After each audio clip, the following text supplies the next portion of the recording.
Hello everyone, स्वागत है आप सभी का वेदांत क्लासेस के इस ऑनलाइन प्लेटफॉर्म पे। कैसे हैं आप सभी मस्त होंगे, स्वस्थ होंगे और अपनी अपनी तैयारी में व्यस्त होंगे। चलिए, हमने जो है साइंस की क्लास में, हमारी पिछली क्लास में श्वसन तंत्र यानी रेस्पिरेटरी सिस्टम को मोस्ट ऑफली कंप्लीट कर ही लिया था, लेकिन कुछ एक भाग और बच गया है उसका, जिसको आज अपन यहाँ देखेंगे कि भाई हमने देखा कि कैसे जो है फेफड़ों के द्वारा ऑक्सीजन कुपिकाओं से निकलकर रक्त में चली जाती है और रक्त से CO2 निकलकर फेफड़ों के माध्यम से वापस शरीर से बाहर निकल जाती है। लेकिन जब ऑक्सीजन फेफड़ों की कुपिकाओं से निकलकर रक्त में मिल गई, अब रक्त में ऑक्सी हीमोग्लोबिन के रूप में, भाई यही चीज़ पढ़ी थी ना अपन ने कि ऑक्सी हीमोग्लोबिन के रूप में उसको शरीर की विभिन्न कोशिकाओं तक पहुंचाया गया। तो जब शरीर की विभिन्न कोशिकाओं तक उस ऑक्सी हीमोग्लोबिन के रूप में ऑक्सीजन को पहुंचाया गया, तो कोशिकाओं ने उस ऑक्सीजन का उपभोग कैसे किया, वहाँ कौन सा प्रोसेस चला, वो बाकी रह गया था।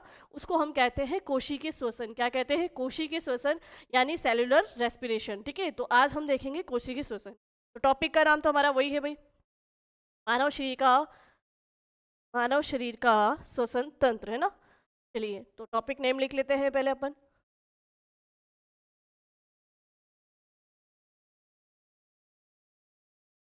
मानव का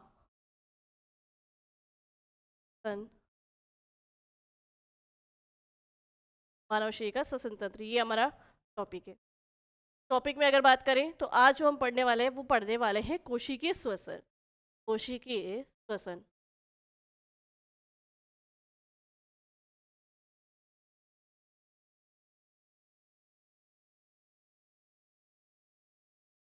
से कहते हैं सेलुलर रेस्पिरेशन। सेलुलर रेस्पी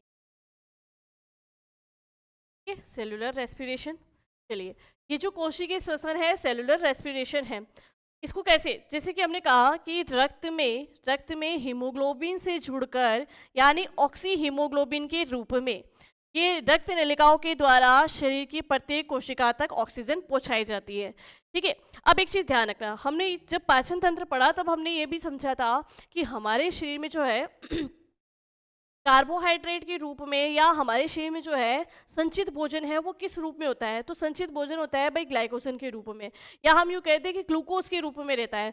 तो ये जो कोशिका है ना, हमारे शरीर की प्रत्येक कोशिका, यहाँ पर अगर मैं बात करूँ तो कोशिकीय ईंधन के रूप में, कि भाई जिससे आपको एनर्जी मिलती है ना, ईंधन का मतलब ईंधन का क्या कार्य है भाई, ऊर्जा देना जिससे कोई जो चीज़ है वो चले।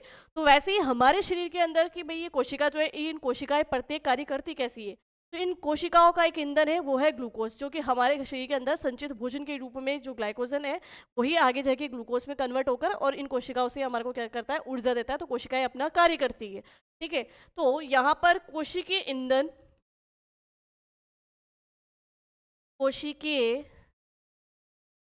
ईंधन या हम इसको कह दें सेल्यूलर फ्यूल।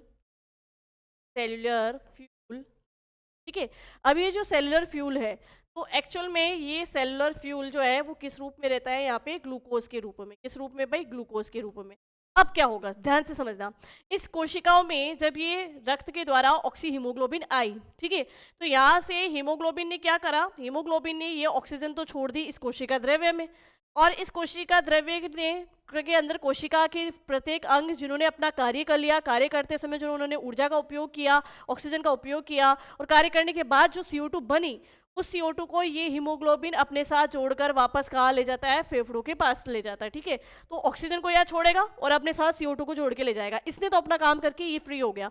अब यहाँ जो ये ऑक्सीजन आई, इस ऑक्सीजन का उपयोग कोशिका कैसे करती है इस ऑक्सीजन का उपयोग कोशिका करती है कोशिका द्रव्य में उपस्थित इस ग्लूकोज के ऑक्सीकरण हेतु। क्या करती है भाई? इस ग्लूकोज का क्या होता है, ऑक्सीकरण होता है, और इसी के द्वारा ऊर्जा रिलीज होती है, और वही ऊर्जा जो है हम हमारे देने मतलब बाकी सभी कार्यों में लगाते हैं। ठीक है, तो इस ग्लूकोज का क्या होगा भाई? ऑक्सीकरण होगा।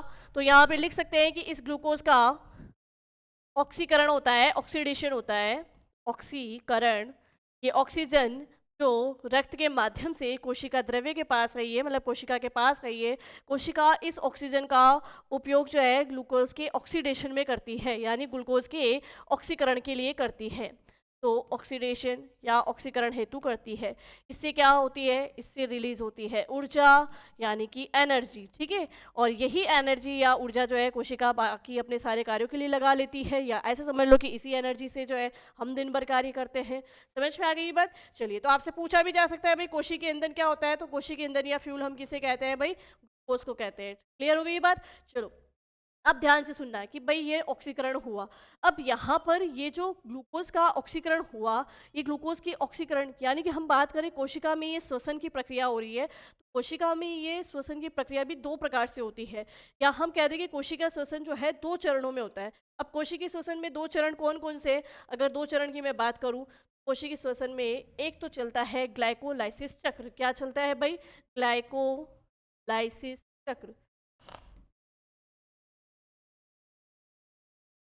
ग्लाइकोलाइसिस चक्र, एक तो ग्लाइकोलाइसिस चक्र होता है, और एक यहाँ पर इस कोशिका के अंदर जो हमारा एक सबसे महत्वपूर्ण अंग होता है माइटोकॉन्ड्रिया, है ना, जिसके कारण हम लोग श्वसन कर पा रहे हैं।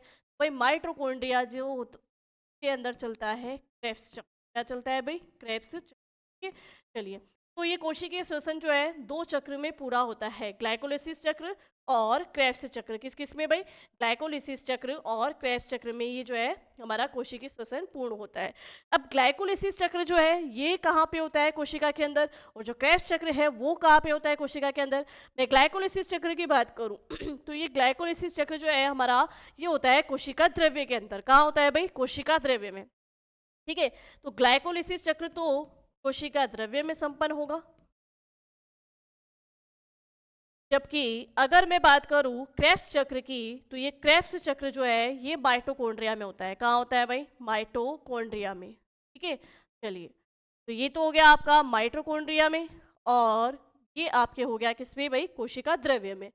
अब जब ग्लाइकोलिसिस चक्र होता है, यानी ग्लूकोज का एक अणु उसका पूर्ण ऑक्सीकरण होता है ना, ग्लूकोज के एक अणु का पूर्ण ऑक्सीकरण करने की प्रक्रिया ही जो है वो ग्लाइकोलाइसिस कहलाती है। वो उस चक्र, ग्लूकोज का एक अणु जब पूर्ण रूप से ऑक्सीकृत होता है तो काफ़ी स्टेप होते हैं उसके अंदर, है ना, उसको छोटे छोटे टुकड़ों में डिवाइड, छोटी छोटी यूनिट्स में डिवाइड करते किया जाता है, तो पूरा एक साइकिल चलता है, उसी को हम कहते हैं ग्लाइकोलाइसिस चक्र। ठीक है, अभी जो ग्लाइकोलाइसिस चक्र है इसके बारे में बताया था एम्बिडन, मेयरहोफ वे पार्नस ने। किस किसने बताया था भाई?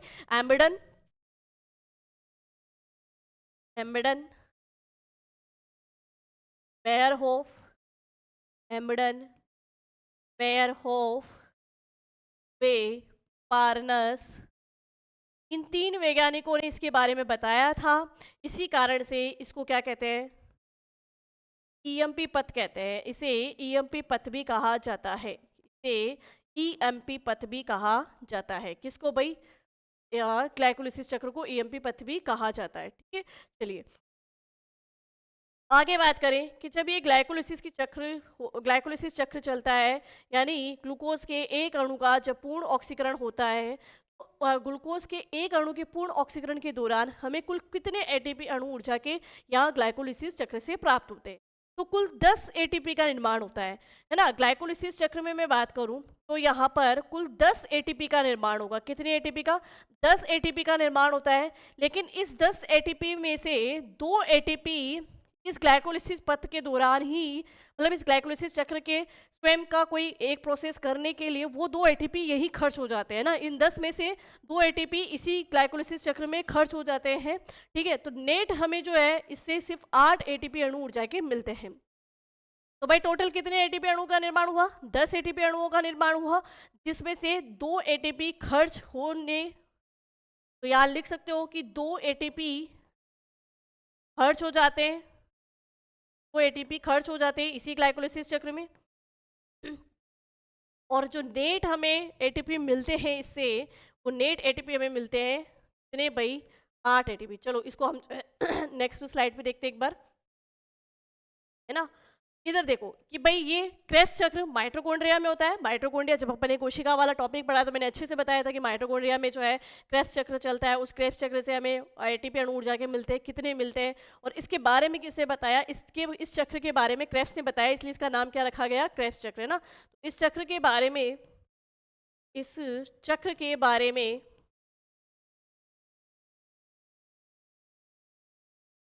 क्रेब्स ने बताया चक्र के बारे में क्रेब्स ने बताया, इसलिए इसका नाम क्या रखा गया है भाई, क्रेब्स चक्र रखा गया है। ठीक है, चलो अब आगे देखें कि जो हमारे ये ग्लाइकोलिसिस चक्र था है ना, ग्लाइकोलिसिस चक्र को अब मैं शॉर्ट में एएमपी पथ भी लिखूं तो आपको समझ में आ जाएगा। ग्लाइकोलाइसिस चक्र,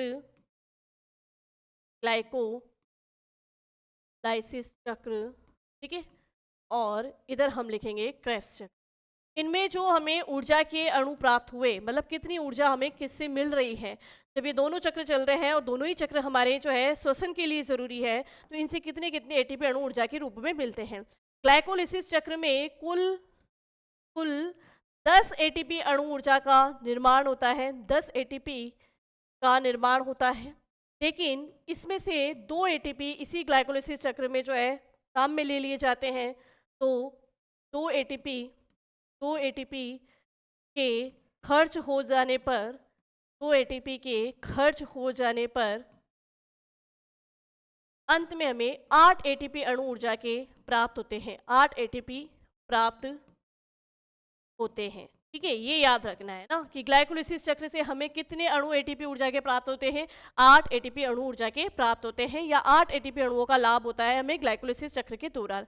अच्छा, ये एटीपी है क्या, एडिनोसिन ट्राइफॉस्फेट ऊर्जा की मुद्रा कह दो इसको। ठीक है, तो लिख सकते हैं कि एटीपी क्या है, तो note ATP adenosine triphosphate, adenosine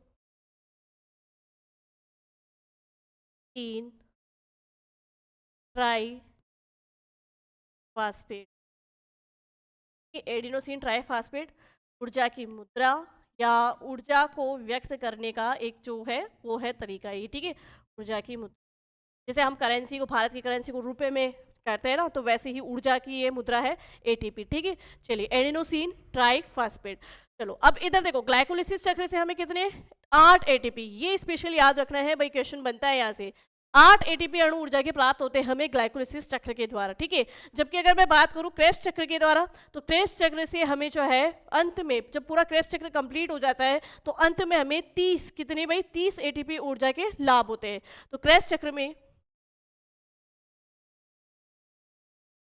Krebs चक्र में अंत में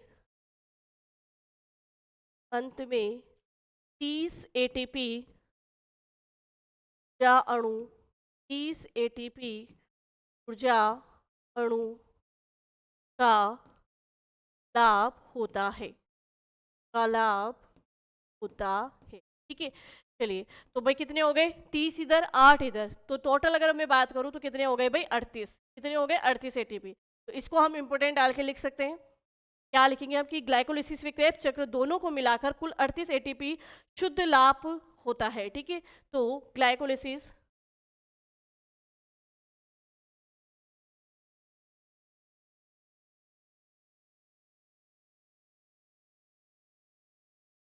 ग्लाइकोलाइसिस ग्लाइकोलाइसिस व क्रेब्स चक्र, ग्लाइकोलाइसिस व क्रेब्स चक्र दोनों को मिलाकर, दोनों को मिलाकर, दोनों को मिलाकर कुल 38 एटीपी, कुल 38 एटीपी शुद्ध लाभ होता है। यानी 38 एटीपी अणु ऊर्जा के हमें प्राप्त होते हैं दोनों चक्र के द्वारा। अब यहाँ पर देखेंगे कि एक एटीपी अणु ऊर्जा से हमें टोटल कितनी ऊर्जा मिलती है, तो उस हिसाब से हम दिमाग लगा लेंगे कि 38 से हमें कितनी मिलती होगी। ठीक है, तो यहाँ पर एक एटीपी से हमें मिलती है 8.15 किलो कैलोरी। कितनी मिलती है भाई, 8.15 किलो कैलोरी। तो जब आप 38 अणुओं की टोटल ऊर्जा निकालोगे तो आपको आइडिया लग जाएगा कि हमें जो है, मतलब ग्लूकोज के एक अणु के पूर्ण ऑक्सीकरण से हमें इतनी ऊर्जा जो है प्राप्त होती है। ठीक है, चलिए तो ये हमारा श्वसन तंत्र का ही जो था उसका कुछ ये हिस्सा रह गया था जो अपन ने अभी आज यहाँ पे पढ़ा है। चलो अब इसी के साथ में हम जो है कुछ ऐसी चीज़ें, कुछ जीवों में उनके श्वसन अंग लिख लेंगे। क्या प्रत्येक जीव जो है फेफड़ों के द्वारा ही श्वसन करता है, भाई मानव शरीर तो फेफड़ों के द्वारा श्वसन कर रहा है, तो उसी तरीके से अपन यहाँ पर देखेंगे। सबसे पहले हम बात करते हैं कि जो एक कोशिकीय जीव होते हैं, तो एक कोशिकीय यानी प्रोटोजोआ वर्ग के जीव, एक कोशिकीय एक कोशिकीय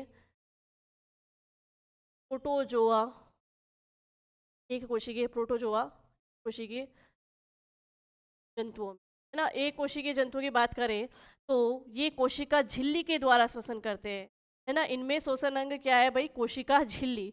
जितने भी प्रोटोजोआ वर्ग के जंतु हैं उनमें कोशिका झिल्ली श्वसन अंग का कार्य करती है। इसके अलावा जैसे मैं बात करूं मछली, मछली जो है वो गिल्स के द्वारा, टल्क यानी, है ना, मछलियां, मछलियों में श्वसन अंग होते हैं गिल्स या शल्क या फेफड़े, है ना।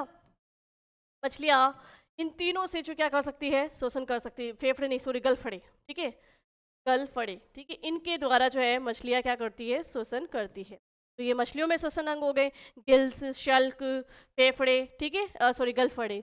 आगे बात करें जैसे उभयचर जो थे, एम्फीबियन जो थे ना, अब एम्फीबियन अपनी नम त्वचा के द्वारा भी श्वसन कर सकता है, अपनी मुक्त ग्रसनी के द्वारा भी श्वसन कर सकता है, और गुहा जो है, मुख गुहा जो है उसके द्वारा भी श्वसन कर लेता है, ठीक है।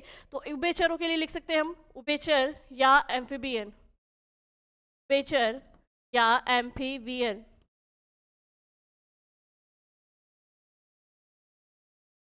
चलो, उभयचर या एम्फीबियन की हम बात करें तो नम त्वचा या ग्रसनी द्वारा जो है ये क्या करते हैं भाई? श्वसन का काम करते हैं, ठीक है। चलिए, अब ये जो देखो कि ये तो हो गया अपन कि भाई कौन सा जंतु किस अंग के द्वारा श्वसन करता है। भाई स्तनधारी मैमल्स जो हो गए वो तो फेफड़ों के द्वारा श्वसन करते हैं। अब देखो मानव शरीर के अगर बात करें तो मानव शरीर में श्वसन तंत्र से संबंधित एक रोग होता है जिसे हम कहते हैं अस्थमा। क्या कहते हैं? अस्थमा, जिसको हम कह सकते हैं ब्रोंकाइटिस। क्या कहते हैं? अस्थमा कह दो इसको, या इसी को क्या कह सकते हैं? ब्रोंकाइटिस, ठीक है। तो अस्थमा या ब्रोंकाइटिस,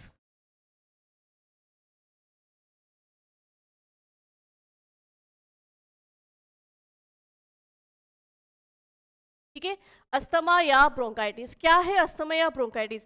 किसी भी कारण से जब श्वसन नली में संकुचन हो जाता है, ट्रेकिया में संकुचन हो जाता है, तो उससे रोगी व्यक्ति को सांस लेने में दिक्कत आती है ना, तो वही क्या कहलाता है? अस्थमा या ब्रोंकाइटिस, ठीक है। तो अस्थमा या ब्रोंकाइटिस लिख सकते हैं एलर्जी के दौरान, एलर्जी के दौरान, एलर्जी के दौरान या अन्य कारण से, एलर्जी के दौरान या अन्य कारण से श्वसन नली में, श्वसन नली में संकुचन, श्वसन नली में संकुचन, एलर्जी के दौरान या अन्य कारण से श्वसन नली, ट्रेकिया में, श्वसन नली यानी ट्रेकिया में संकुचन हो जाता है, संकुचन हो जाता है, जिससे जिससे रोगी व्यक्ति को, रोगी व्यक्ति को से रोगी व्यक्ति को श्वसन, श्वसन नहीं, सांस लेने में, सांस लेने में यानी ब्रीथिंग में दिक्कत होती है, सांस लेने में, सांस लेने में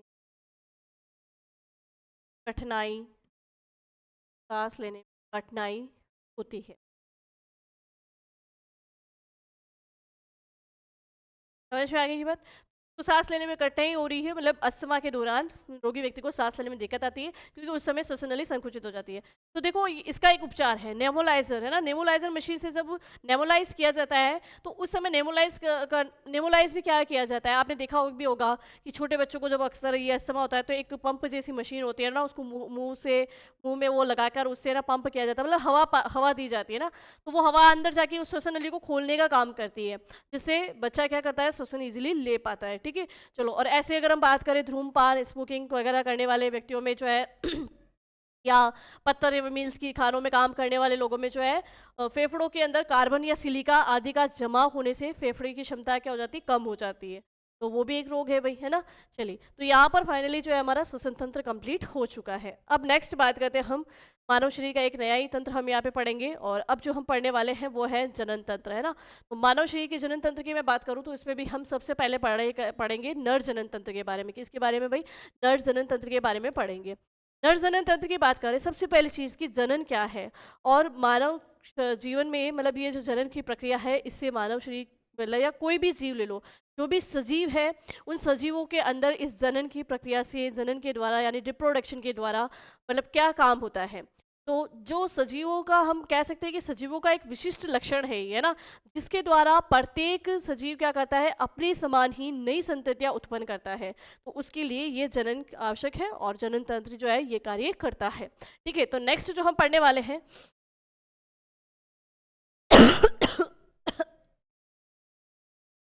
मानव शरीर, मानव शरीर में एक, चलिए देखिए, मानव शरीर में टॉपिक का नाम है हमारा मानव शरीर में नर जनन तंत्र। मानव शरीर में नर जनन तंत्र, ठीक है। मेल रिप्रोडक्टिव सिस्टम, है ना, मेल रिप्रोडक्टिव सिस्टम, ठीक है। अब मेल रिप्रोडक्टिव सिस्टम है, कैसे काम करेगा भाई, क्या इसकी संरचना होती है, नर जनन तंत्र के बारे में हम पढ़ेंगे। तो mail reproductive, male reproductive one body, ठीक है। चलिए, बेसिकली वैसे हम नर जनन तंत्र ही पढ़ रहे हैं तो इससे ये लिखना भी काफ़ी होगा, मेल रिप्रोडक्टिव सिस्टम। चलो, तो सबसे पहले तो ये लिख लेते हैं कि जनन क्या होता है ना। उसके बाद में देखेंगे कि माना नर जनन तंत्र जो है उसका मुख्य अंग क्या है, या कौन कौन से अंग जो है नर जनन तंत्र में काम करते हैं। तो सबसे पहली चीज कि जनन क्या है, रिप्रोडक्शन क्या है। जनन या रिप्रोडक्शन, जनन या रिप्रोडक्शन, वही इसी के कारण से, है ना, इसी के वजह से प्रत्येक सजीव जो है अपने समान संततियां उत्पन्न कर सकता है, या हम यूँ कहते हैं कि अपने वंश को जो है आगे बढ़ा सकता है, ठीक है। अपनी मतलब अपने जैसे समान उत्पन्न कर रहा है तो अपनी पीढ़ियों को आगे बढ़ा सकता है ना। तो यहाँ पर कि भाई सजीवों का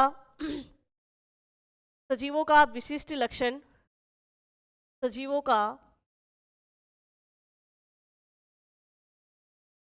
सजीवों का विशिष्ट लक्षण है, सजीवों का विशिष्ट लक्षण है,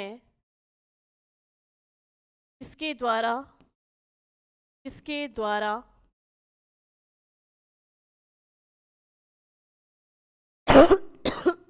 जिसके द्वारा प्रत्येक सजीव के द्वारा प्रत्येक सजीव अपने समान संतति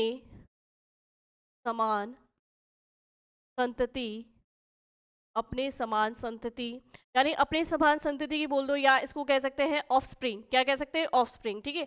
अपने समान संतति या ऑफस्प्रिंग को उत्पन्न करते हैं, को उत्पन्न करते, ठीक है। तो जनन की प्रक्रिया के द्वारा जो है सजीवों में अपने समान संतति उत्पन्न करने का गुण पाया जाता है, इसी क्रिया के, इसी प्रोसेस के कारण। अब हम बात कर रहे हैं कि भाई नर जनन तंत्र क्या है। तो नर जनन तंत्र में अगर मैं बात करूं मेल रिप्रोडक्टिव सिस्टम में, तो इसमें मुख्य अंग जो होता है वो होता है, या हम यूँ कह देंगे जो प्राइमरी ऑर्गन है, प्राथमिक जनन अंग है, वो होते हैं वृषण या टेस्टिस। क्या इसके अलावा भी कोई अंग होते हैं? तो बिल्कुल होते हैं। पहले हम देखेंगे कि नर जनन तंत्र के अंदर जो है कौन कौन से अंग पाए जाते हैं ना। तो नर जनन तंत्र, नर जनन तंत्र, मेल रिप्रोडक्टिव सिस्टम,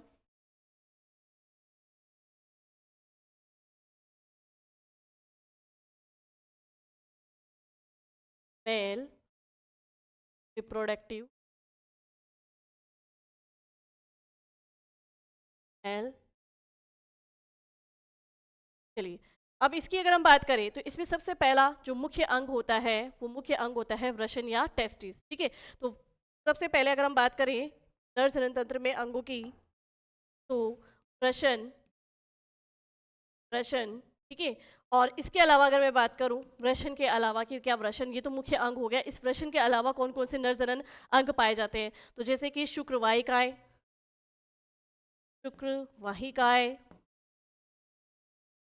शुक्रवाहिका के अलावा अगर मैं बात करूं तो अधिवृषण, एपिडिडाइमिस, अधिवृषण यानी एपिडिडाइमिस, शुक्रवाहिकाएं है ना, इफेरेंट, ठीक है, वासा इफेरेंस हो गई शुक्रवाहिकाएं, अधिवृषण यानी एपिडिडाइमिस, शुक्र अधिवृषण के बाद में हम बात करें शुक्रवाहिनियां, शुक्रवाहिनियां, शुक्रवाहिनियां, वासा इफेरेंशिया, ठीक है। शुक्रवाहिनियों के अलावा अगर मैं बात करूं तो शुक्रवाहिनियों के अलावा जैसे कि शुक्राशय हो गया, ठीक है, सेमिनल वेसिकल हो गया, और शिश्न हो गया, पेनिस हो गया, और जनन ग्रंथियां हो गई, ठीक है। तो शुक्रवाहिनियों के बाद में शुक्राशय, शुक्राशय और शिश्न यानी पेनिस, और जनन ग्रंथियां यानी रिप्रोडक्टिव ग्लैंड्स, ठीक है, जनन ग्रंथियां, रिप्रोडक्टिव ग्लैंड्स, ये मुख्य अंग होते हैं नर जनन तंत्र में। अब इनमें ये कार्य कैसे होता है, मतलब कार्य किस तरीके से किया जा रहा है, कहाँ पर शुक्राणु का निर्माण होगा, फिर शुक्राणुओं को जो है नर जनन के पेनिस तक कैसे पहुंचाया जाएगा, ये सारा प्रोसेस जो है हम यहाँ पर देखेंगे। तो सबसे पहली चीज़ की भाई, ये जो वृषण है इनको कहते हैं टेस्टिस, क्या कहते हैं, टेस्टिस। ये टेस्टिस ही मुख्य नर के अंदर जो है मुख्य जनन अंग होता है, ठीक है। तो टेस्टिस प्राथमिक जनन अंग, अगर आपसे पूछे कि नर जनन तंत्र में प्राथमिक जनन अंग कौन से होते हैं, तो वृषण या टेस्टिस होते हैं। क्या होते हैं भाई, वृषण या टेस्टिस होते हैं, ठीक है। उसके अलावा अगर आपसे पूछे कि अन्य जनन अंग कौन कौन से होते हैं, तो जैसे वासा इफेरेंस हो गया, है ना, शुक्रवाहिकाएं जिसे हम कहेंगे वासा इफेरेंस, क्या कहेंगे भाई, वासा इफेरेंस कहेंगे, ठीक है। अधिवृषण यानी एपिडिडाइमिस, एपिडिडाइमिस या एपिडिडाइमिस बोल दो, है ना, अधिवृषण या एपिडिडाइमिस, ठीक है, एपीडी, एपिडिडाइमिस, अधिवृषण, शुक्रवाहिनियां। देखो शुक्रवाहिकाएं तो होगी वासा इफेरेंशिया, जबकि शुक्रवाहिनियां होगी वासा डिफरेंशिया, क्या होगी भाई, वासा डिफरेंशिया, वासा डिफरेंशिया, वासा डिफरेंस हो गई, ठीक है। शुक्राशय की बात करें तो seminal vesicle, seminal, seminal vesicle, seminal vesicle, ठीक है। नेक्स्ट बात करें शिश्न यानी पेनिस, शिश्न यानी पेनिस, और जनन ग्रंथियों की बात करें तो रिप्रोडक्टिव ग्लैंड्स, ठीक है, रिप्रोडक्टिव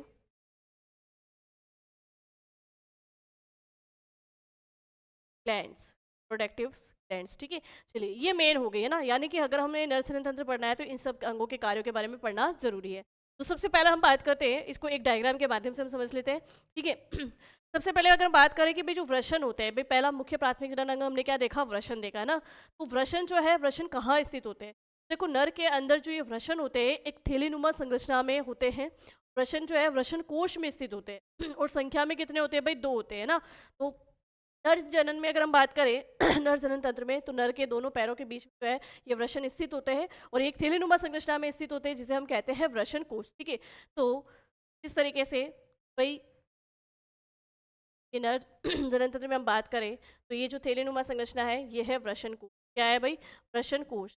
जो वृषण होंगे दोनों अंडाकार संरचना होगी और वो इसी वृषण के अंदर होगी, वृषण कोश कहे या इसको कहेंगे स्कोर्टम, क्या कहेंगे भाई, वृषण कोश या स्कोर्टम, स्कोर्टम, ठीक है। इस वृषण कोश में दोनों में अलग अलग, प्रत्येक में एक, यानी कि एक जोड़ी वृषण जो है ना, वृषण जो है पैर में होते हैं भाई, एक जोड़ी जो है वृषण पाए जाते हैं, ठीक है। तो नर में एक जोड़ी वृषण पाए जाते हैं और अंडाकार संरचना होती है, ये ध्यान रखिएगा, ये लीजिए एक जोड़ी, ये वृषण जो है वृषण कोश के अंदर स्थित होते हैं। अब जो ये वृषण या टेस्टिस है, मेन इसी के अंदर क्या होता है, वृषण या टेस्टिस में जो है शुक्राणु का निर्माण होता है, किसका निर्माण होता है भाई, शुक्राणु या स्पर्म का निर्माण होता है। इस वृषण के अंदर क्या क्या पाया जाता है पहले हम वो देखेंगे सबसे पहली चीज कि वृषण के लिए वृषण एक जोड़ी होते हैं और वृषण जो है वो वृषण कोश के अंदर स्थित होते हैं, ठीक है, ये ध्यान रखिएगा। चलिए अब आगे देखो, थोड़ा सा स्ट्रक्चर इसको थोड़ा सा सही कर लेते हैं अपन, ताकि आगे का जो और डायग्राम है उसको अच्छे ढंग से हम क्लियर कर सकें।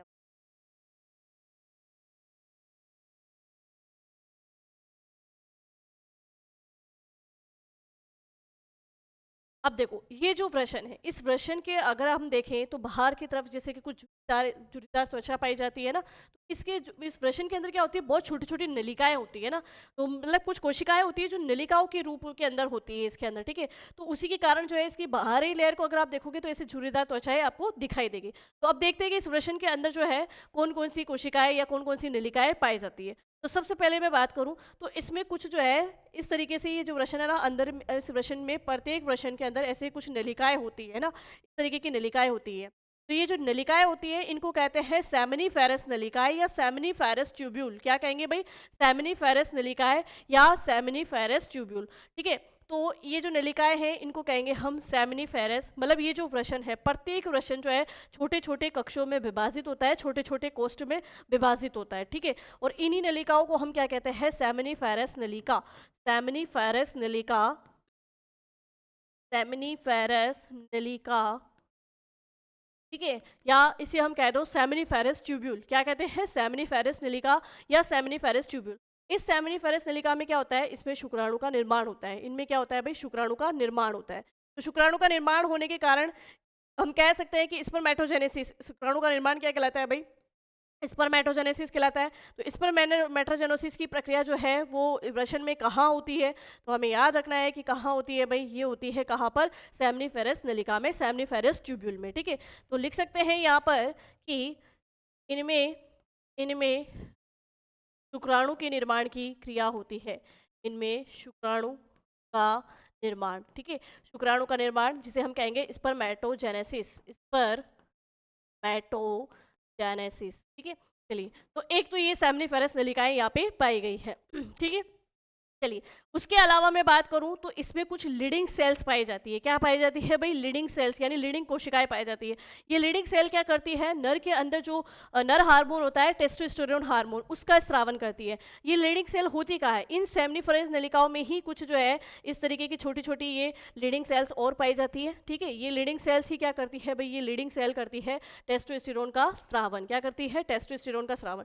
चलो एक सेकेंड, लीडिंग सेल्स को हम इस तरीके से लिख सकते हैं, ये होती है लीडिंग सेल्स, है ना। प्रत्येक सेमिनिफेरस नलिका में कुछ ये लीडिंग सेल्स भी पाई जाती है, ठीक है। चलिए, इनके द्वारा क्या किया जाता है, नर हार्मोन टेस्टोस्टेरोन हार्मोन का स्रावन किया जाता है। तो ये है लीडिंग सेल्स, लीडिंग सेल्स जो कि क्या करेगी, testosterone hormone, testosterone hormone, testosterone hormone का स्रावन, ठीक है। तो यहाँ से क्वेश्चंस बन सकता है कि भाई टेस्टोस्टेरोन का हार्मोन का स्रावन जो है वृषण की ना कौन सी कोशिकाएं करती है, तो लीडिंग सेल्स करती है, लीडिंग कोशिकाएं करती है, ठीक है। चलिए, अब देखो कि जो ये सेमिनिफेरस नलिकाएं थी, इन सेमिनिफेरस नलिका में कुछ और कोशिकाएं पाई जाती है जिसे हम कहते हैं सर्टोली कोशिकाएं, सर्टोली कोशिकाएं, या जिसे हम नर्स सेल भी कह सकते हैं। एक्चुअल में होता है क्या है कि शुक्राणु का निर्माण तो ये सेमिनिफेरस नलिका कर देती है, लेकिन उन शुक्राणु को पोषण कौन देता है, तो उन शुक्राणु को पोषण देती है सर्टोली कोशिकाएं। तो यहाँ पर जो ये कोशिकाएं पाई जाती है, इसको थोड़ा हम अलग कलर से ले लेते हैं ताकि दिखे अच्छे से, है ना, और आपको डिफरेंस भी पता चले। ये होती है सर्टोली कोशिकाएं, इसमें पतली पतली नलिकाओं जैसी बिल्कुल बारीक बारीक, ये होती है सर्टोली कोशिकाएं। ये सर्टोली कोशिकाएं क्या करेगी, शुक्राणु को पोषण देती है ना। शुक्राणु का निर्माण तो सेमिनिफेरस ट्यूब्यूल्स करती है, ठीक है, लेकिन ये सर्टोली कोशिकाएं उन शुक्राणु को पोषण देती है, ठीक है, यानी उसका वृद्धि करती है, उसमें विकास करती है। चलिए, तो यहाँ पर ये लीजिए, ये हो गई क्या, सर्टोली कोशिका, सर्टोली कोशिकाएं, सर्टोली कोशिका जो क्या करेगी, शुक्राणु को पोषण देने का काम करती है, शुक्राणु को पोषण प्रदान करती है। शुक्राणु को पोषण प्रदान करने के कारण इसको हम क्या कहते हैं, नर्स सेल भी कहते हैं। क्या कहते हैं भाई, नर्स सेल, ठीक है। चलिए, अब ये सर्टाणु कोशिकाएं क्या करेगी भाई, शुक्राणु को पोषण भी दे देगी। अब यहाँ से शुक्राणु जो है निकल कर कहाँ जाएगा, तो देखो कि ये सर्टोली कोशिकाएं हैं, इनसे आगे कुछ नलिकाएं निकलती है ना। इनसे आगे की अगर मैं बात करूं, मतलब इस वृषण के यहाँ से कुछ नलिकाएं निकलती हैं जिन्हें हम कहते हैं शुक्रवाहिकाएं। क्या कहते हैं भाई, शुक्रवाहिकाएं कहते हैं ना। जो शुक्रवाहिकाएं होती है वो क्या करती है, इस वृषण में से शुक्राणु को लेके जाती है आगे, और आगे ले जाकर कहाँ छोड़ती है, आगे ले जाकर छोड़ती है एक कुंडलित संरचना में, जिसको हम कहेंगे अधिवृषण। क्या कहेंगे भाई, अधिवृषण। तो यहाँ पर ध्यान से समझना कि ये जो वृषण है, इन वृषण से कुछ ऐसे दीवार दीवार पर, है ना, दीवार से कुछ जो है यहाँ पर क्या निकली रहती है, दीवार से ऐसे कुंडलित रूप में जो है थोड़ी सी क्या निकली रहती है, शुक्रवाहिकाएं नलिकाएं निकली रहती है, बिल्कुल पतली होती है ये शुक्रवाही नलिकाएं। ठीक है, अब ये इस वृषण से ये शुक्रवाही नलिकाएं जो है, तो यहाँ पर कि भाई ये शुक्रवाही नलिकाएं क्या कार्य करती है, यहाँ लिख सकते हैं हम कि ये है आपकी शुक्रवाहिकाएं जो मैंने आपको वहाँ लिखवाई थी भाई, शुक्रवाहिकाएं शुक्रवाहिकाएं, है ना, शुक्रवाहिका देखो यहाँ पर जो हमने सारे अंग लिखे हैं उसमें मैंने लिखवाया है ना वासा इफरेंस, क्या है भाई, वासा इफरेंस शुक्रवाहिकाएं जो टेस्टिस में से शुक्राणु को निकाल के लाएगी। ठीक है, तो वासा वासा इफरेंशिया, वासा इफेरेंशिया, ठीक है, शुक्रवाहिकाएं जो टेस्टिस है उसमें से शुक्राणु को बाहर, मतलब शुक्राणु को लेकर आएगी, है ना। अब ये शुक्रवाहिकाएं भी आगे जो है एक संरचना से जुड़े रहते हैं ना, आगे इस शुक्रवाहिकाओं से एक ऐसे समझ लो कि थैलीनुमा संरचना, एक छोटी थैलीनुमा संरचना और होती है, उससे ये जुड़े रहती है ना। तो शुक्रवाहिकाएं आगे किस में खुलती है, शुक्रवाहिकाएं आगे खुलती है अधिवृषण में, अधिवृषण में शुक्रवाहिकाएं आगे किस में खुल रही है भाई, ये खुल रही है यहाँ पर अधिवृषण में। ठीक है, इस अधिवृषण में, यानी शुक्रवाहिकाओं से शुक्राणु कहाँ पे आएंगे, इस अधिवृषण के अंदर आएंगे, किसमें आएंगे भाई, अधिवृषण में। ये अधिवृषण या इसको कहते हैं एपिडिडाइमिस, क्या कहेंगे, एपिडिडाइमिस, अधिवृषण या एपिडिडाइमिस। ठीक है, एपिडिडायमिस। तो शुक्रवाहिकाएं शुक्राणु को कहाँ छोड़ देती है, अधिवृषण में। अब अधिवृषण में शुक्राणु कुछ समय तक रहते हैं, ठीक है, यहाँ रहते हैं, यहाँ पर जो है इनको पूर्ण रूप से जो है शुक्राणु को पोषण मिलता है, इनकी देख रेख की जाती है। ठीक है, अधिवृषण यहाँ पर धीरे धीरे क्या होता है, मतलब अधिवृषण में आने के बाद में शुक्राणु धीरे धीरे क्या होता है, वयस्क के रूप में परिवर्तित होता है ना। तो यहाँ शुक्राणु को पोषण मिलता है कहाँ पर, अधिवृषण में, इनको कुछ समय तक यहाँ पे शुक्राणु रहता है। ठीक है, चलिए अब अधिवृषण से जो शुक्राणु बड़े हो गए हैं उन शुक्राणु को एक नलिका के द्वारा, और वो नलिका कौन सी है, वो नलिका है शुक्रवाहिनी, वो नलिका कौन सी है भाई, शुक्रवाहिनी। ठीक है, शुक्रवाहिनी जिसे हम कहेंगे वासा इफेरेंसिया, क्या कहेंगे भाई, वासा इफेरेंसिया। तो इस अधिवृषण से बिल्कुल पतली दोनों साइड है ना भाई, दोनों टेस्टिस है तो दोनों साइड ध्यान रखना ना, दोनों साइड ये जो है शुक्र नलिका, कौन सी नलिका भाई, शुक्र नलिका। चलिए दोनों साइड से हम जो है शुक्र नलिकाएं निकाल देते हैं, ये शुक्र नलिकाएं हमने निकाल दी है। ये जो शुक्र नलिका है, शुक्रवाहिनिकाएं है, ठीक है, शुक्र नलिका जिसको हम कहेंगे वासा इफरेंशिया, क्या कहेंगे भाई, शुक्रवाहिनी, ये है शुक्रवाहिनी वासा इफरेंसिया, सॉरी वासा डिफरेंसिया, वासा डिफरेंसिया। देखो, एक तो ये जो शुक्रवाहिका है ये वृषण से शुक्राणु को बाहर निकालकर किस में डाल रही थी, अधिवृषण में, तो हम कहते हैं वासा इफरेंसिया। और जो ये शुक्रवाहिनी है, अब ये शुक्राशय को कहाँ ले जाके, ये शुक्राणु को कहाँ लेके डालेगी, शुक्राशय के अंदर डालेगी, है ना। तो शुक्राशय के पास जो लेके आती है वो होती है शुक्रवाहिनियाँ, जिसे हम कहते हैं वासा डिफरेंसिया। ठीक है, अब ये दोनों ओर की जो शुक्रवाहिनियाँ है ये आगे चलकर किस में खुलती है, तो देखो कि ये जो शुक्रवाहिनियाँ है ये आगे चलकर जो है इधर शुक्राशय में खुलती है। हमने उत्सर्जन तंत्र पढ़ा तो आपने देखा कि उत्सर्जन तंत्र में तो मूत्राशय है, उस मूत्राशय के जस्ट नीचे ही क्या होता है, शुक्राशय होता है। मूत्राशय के जस्ट नीचे दोनों ओर ये जो शुक्रवाहिनियाँ है ये किस में खुलती है, ये शुक्राशय में खुलती है, में खुलेगी भाई, शुक्राशय में खुलेगी। ठीक है, चलिए तो शुक्रवाहिनी द्वारा जो शुक्राणु है वो कहाँ लाए गए, शुक्राशय में लाए गए, यानी सेमिनल वेसिकल में लाए गए। तो ये शुक्रवाहिनियाँ जो है यहाँ शुक्राशय में खुलती है, एक बार शुक्राशय भी यहाँ बना देते हैं। ये देखो इन दोनों शुक्रवाहिनियों के दोनों ओर यहाँ पर है ना, ये दोनों ओर जो है क्या होता है भाई, शुक्राशय होता है। ठीक है, तो ये लाकर किस में छोड़ रही है, ये स्पर्म या शुक्राणु को लाकर किस में छोड़ रही है, इन शुक्राशय में। ठीक है, चलिए तो शुक्रवाहिनी शुक्राणु को लेके आती है शुक्राशय, शुक्राशय या सेमीफेनल, seminal, seminal vesicle, seminal vesicle में लेके आती है। अब इस शुक्राशय, देखो जो मूत्र मार्ग था, जब अपने उत्सर्जन तंत्र पढ़ा तो मैं नर के अंदर बात कर रही हूँ, नर में ये नर में जो उत्सर्जन तंत्र है ये मूत्राशय आगे जो है लंबी संरचना में ये कि मूत्र मार्ग है। ठीक है, ये मूत्र मार्ग है, इस मूत्र मार्ग से आगे तक खुला रहता है ना। तो नरों में इस मूत्र मार्ग के अगले हिस्से पे कुछ एक ऐसी संरचना भी होती है गुंबदाकार, जिसको हम कहते हैं पेनिस, क्या कहेंगे भाई, पेनिस, या इसे हम कहते हैं शिश्न। पेनिस, ये जो इतना लंबा है ये भाग है पेनिस, क्या है, पेनिस। ठीक है, मूत्र नलिका जिसको हम कहेंगे मूत्र भाग। ठीक है, और ये आगे का जो इस तरीके का उभरा हुआ भाग है ये कहलाता है शिश्न पेनिस, क्या कहलाता है, शिश्न या पेनिस। और इसके ऊपरी जो ये भाग है इसको हम कहते हैं शिश्नमुंड या ग्लैंड पेनिस, क्या कहेंगे, शिश्नमुंड या ग्लैंड पेनिस। शिश्न कुंड या ग्लैंड पेनिस, ठीक है। चलिए, अब होता है क्या है, ध्यान से अच्छे से समझना कि जैसे ही शुक्राशय में, है ना, शुक्रवाहिनी द्वारा जैसे ही शुक्राशय को शुक्रवाहिनी को शुक्राशय में लाया गया, तो शुक्राशय के अंदर क्या होता है कि यहाँ पर शुक्राशय के अंदर जो है एक तरल पदार्थ पाया जाता है। वो तरल पदार्थ क्या करता है, शुक्राणु को जो है और पोषण प्रदान करता है, ठीक है। और इसके अंदर एक जो तरल पदार्थ पाया जाता है वो होता है क्षारीय पदार्थ का, क्या होता है, क्षारीय पदार्थ होता है। तो शुक्राणु भी कैसे हो जाते हैं भाई, क्षारीय हो जाते हैं, ठीक है। अब क्या होता है कि जो ये मूत्र मार्ग है, अब मूत्र मार्ग है तो देखो नर के अंदर यहीं से मूत्र निकलता है और यहीं से जो है वीर्य वो किया जाता है ना, मतलब वीर्य भी यहीं से निकलता है, ठीक है। तो यहाँ पर मूत्र मार्ग है तो मूत्र की अम्लीयता के कारण यहाँ पर जो है कैसा क्षेत्र होगा भाई, अम्लीयता ज़्यादा होगी। अब जब यहाँ से ही वीर्य जाएगा तो वीर्य भी क्या हो सकता है, वीर्य अम्लीय हो सकता है और अम्लीय माध्यम में शुक्राणु क्या हो जाते हैं, नष्ट हो जाते हैं। तो शुक्राणु नष्ट नहीं हो, शुक्राणु बच जाए, है ना। तो शुक्राशय में तो तरल पदार्थ कैसा था, क्षारीय, तो शुक्राणु बचे हुए थे, है ना, शुक्राणु को और अच्छा पोषण मिल रहा था और उनकी वृद्धि हो रही थी, तो वो यहाँ तो नष्ट नहीं हुए। लेकिन जब वो आगे इस मूत्र मार्ग से होते हुए, मतलब इस पेनिस से होते हुए, भाई नर में जो है वीर्य जो बाहर निकाला जाता है वो इसी मार्ग से बाहर निकाला जाता है, ठीक है।